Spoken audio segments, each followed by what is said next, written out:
अस्सलाम वालेकुम नाज़रीन, मेरा नाम डॉक्टर मशहूद काजी है। मैं कंसल्टेंट हूँ इमरजेंसी मेडिसिन में और एक पब्लिक हेल्थ स्पेशलिस्ट। आप मेरा यूट्यूब चैनल देख रहे हैं। अगर आपको इस चैनल पे वीडियोस पसंद आए तो प्लीज़ इस चैनल को सब्सक्राइब कीजिएगा। इस वीडियो में जो हम बात डिस्कस करेंगे वो है इनअप्रोप्रिएट यूज ऑफ एंटीबायोटिक्स, यानी एंटीबायोटिक्स का अननेसेसरी यूज, यानी गैर जरूरी यूज एंटीबायोटिक्स का। ये बड़ी इंपॉर्टेंट बात इसलिए है कि जैसे जैसे हम देख रहे हैं कि वो कंट्रीज जिसमें एंटीबायोटिक्स का इनअप्रोप्रिएट यूज होता है, यानी बहुत ज़्यादा एंटीबायोटिक्स यूज हो जाती हैं जबकि इंडिकेशन नहीं होती, तो उन कंट्रीज में काफ़ी बग्स यानी बैक्टीरिया रेजिस्टेंट हो रहे हैं एंटीबायोटिक से। अब इसकी जो प्रॉब्लम है, अगर कोई बैक्टीरिया रेजिस्टेंट हो जाता है एंटीबायोटिक से, यानी वो एंटीबायोटिक्स उस पर काम नहीं करेगी, तो फिर हमें एक more powerful different antibiotics use करनी पड़ती है। जब हम एक और पावरफुल एंटीबायोटिक्स यूज करते हैं तो उसका गैर जरूरी इफेक्ट नॉर्मल बॉडी सेल्स पे भी होता है, यानी ऑर्गन्स को वो भी डैमेज कर सकती हैं मोर पावरफुल एंटीबायोटिक्स। ये मैं बड़े सिंपल आसान लफ्जों में आपको एक्सप्लेन कर रहा हूं। मैं कोई मेडिकल टर्मिनोलॉजी यूज करने का कायल नहीं हूं इन अवेयरनेस की वीडियोस में। एंटीबायोटिक्स बेशक एक बहुत अच्छी दवा है, बहुत इंपॉर्टेंट दवा है, और एंटीबायोटिक्स ने बेशक लाखों करोड़ों लोगों की जानें बचाई हैं, मगर सिंपल वायरल इन्फेक्शन के लिए, जैसे फ्लू होता है लोगों को, वो फटाफट एंटीबायोटिक स्टार्ट कर देते हैं, या तो फिर गले में थोड़ी सी दर्द होती है तो वो फटाफट एंटीबायोटिक स्टार्ट कर देते हैं। वायरल इन्फेक्शन के लिए एंटीबायोटिक्स इंडिकेटेड नहीं है, क्योंकि अगर आपको कोई वायरल इन्फेक्शन है तो वो वायरस की वजह से, वो कोई एंटीबायोटिक्स की वजह से नहीं है।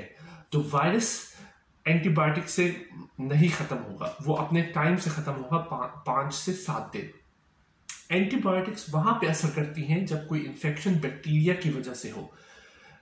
एंटीबायोटिक्स जो दरियाफ्त हुई थी वो 1928 में हुई थी अलेक्जेंडर फ्लेमिंग से, जो पेनिसिलिन थी, और बिलाशुबा दुनिया में बहुत यूज होती है रोज बरोज।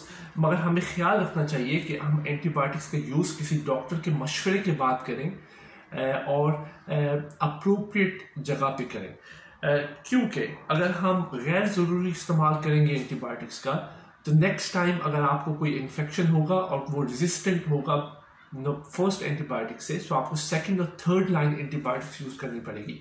जैसे ही आप इस लेडर के ऊपर जाते हैं, यानी second generation third generation antibiotics start करना शुरू कर देते हैं, तो वो बहुत पावरफुल एंटीबायोटिक्स हैं। तो वो ना सिर्फ बैक्टीरिया को मारेंगी मगर आपके बॉडी सेल्स को, जो हेल्दी सेल्स हैं, उनको भी डैमेज करेंगी, जिससे आपकी किडनीज अफेक्ट हो सकती हैं, आपके हार्ट, लंग्स और लिवर भी अफेक्ट हो सकते हैं।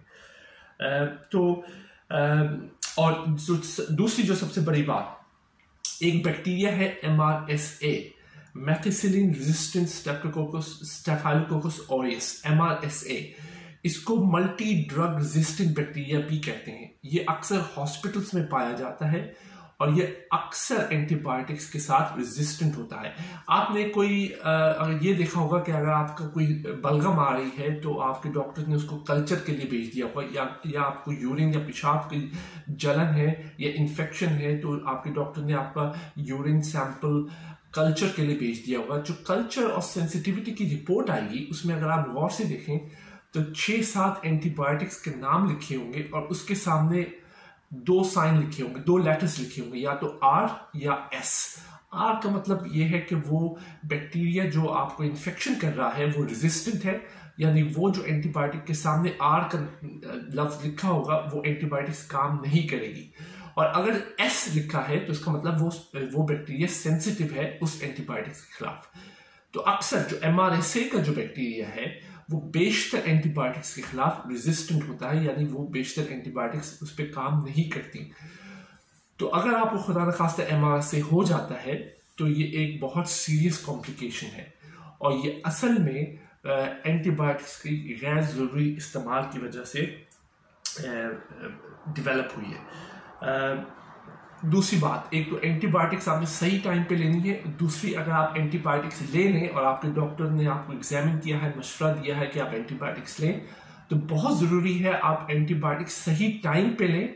अगर 3 टाइम लेनी है तो हर 8 घंटे बाद लीजिए, अगर ट्वाइस अ डे है, हर 12 घंटे बाद लीजिए, मगर बहुत ज़रूरी है कि आप एंटीबायोटिक सही टाइम पे लें।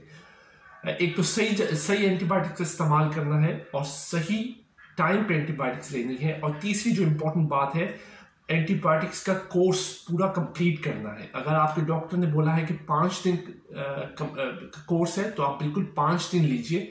2 दिन सही होने के बाद ख़त्म ना कर दीजिए कोर्स, क्योंकि आपने फुल कोर्स करना है 5 दिन का।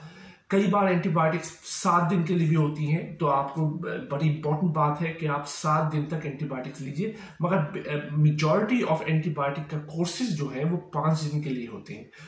तो सबसे पहली बात, आपने अप्रोप्रिएट यूज करनी है एंटीबायोटिक्स की।